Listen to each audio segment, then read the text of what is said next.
Living by ఫెయిత్లో church ఉంది. ఈ church యొక్క ఫౌండేషనే జస్టిఫికేషన్ బై ఫెయిత్. ఇప్పుడు ఇలా చెప్తాను, దుర్నీతి ఎలా ఉంటుందో చెప్తాను.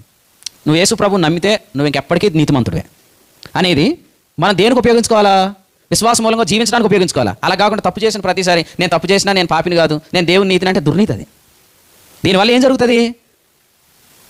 కనీసం వాళ్ళైనా మంచివాళ్ళు ఎవరు పాపం చేసి నేను పాపిని, నాకు దేవుడు శిక్ష విధిస్తాడు, నేను ఏమైపోతానని ఫీర్ ఆఫ్ కండెమ్నేషన్లో ఉన్నవాడైనా పర్లేదు వీడికంటే.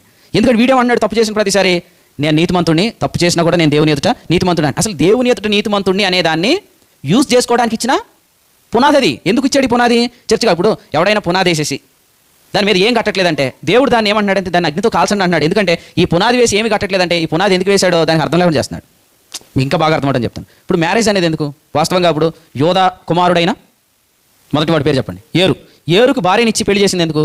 వీళ్ళిద్దరికీ ఒక బాబు పుడితే ఆ బాబులో నుంచి ప్రభువైన యేసుక్రీస్తు వస్తాడు. ఎందుకంటే ఇతడు యోధా గోత్రం, ఇతరులో చేసి ప్రభు రావాలి. కానీ ఇద్దరు పెళ్లి చేసుకున్నారు, అమ్మాయితో కలవట్లేదు, పిల్లోడు పుట్టేటట్లుగా ప్రవర్తించట. దీన్ని ఏమంటారు? ఇది దుర్నీతి. మ్యారేజ్ ఓకే కానీ బిడ్డల కొరకు అయితే నాట్ ఓకే అనేది దుర్నీతి. Foundation okay but not for the construction అనేది దుర్నీతి. Justification by faith okay but it's not for living by faith అనేది దుర్నీతి. ఆ దుర్నీతి కలిగిన వారి గురించి ప్రభు చెప్తున్నాడు. అసలు ఈ ఆజ్ఞ వాళ్ళకి తెలియకుండా ఉంటేనే మంచిదన్నాడు. ఏ ఆజ్ఞ? నమ్మినవాడు దేవుని ఎదుట నీతిమంతుడు అనే సువార్త అసలు తెలియకుండా ఉంటేనే మంచిదన్నాడు. ఎందుకు? నమ్మితే నీతిమంతుడు అని తెలియటం వీడు ఇంకోలాగా వాడేస్తున్నాడు దాన్ని.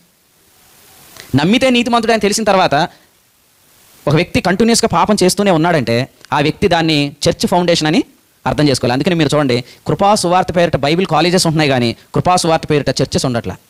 కృపా సువార్త పేరిట ప్రొఫెసర్స్, లెక్చరర్స్, డైరెక్టర్స్ పుడుతున్నారు కానీ సర్వెంట్స్ ఆఫ్ గాడ్ పుట్టట్లా. అందుకనే మనది ఎక్కడి నుంచి మలుపు తిరిగింది ప్రయాణం అనేది, లేదా మనలో నుంచి ఎప్పుడు చీలిక అనేది వస్తుంది అనేది మనం అర్థం చేసుకోవాలి. ఫస్ట్ మనం అందరం సెల్ఫ్ రైచియస్ నుంచి బయటకు వచ్చాం. బయటకు వచ్చి ఒక స్టేజ్ దాకా వచ్చిన తర్వాత ఇంకొక 2 దారులు కనపడ్డాయి. లివింగ్ బై ఫెయితా, దుర్నీత. లివింగ్ బై ఫెయిత్ పట్టుకున్నాం, ముందుకు వెళ్ళిపోవాలంతే.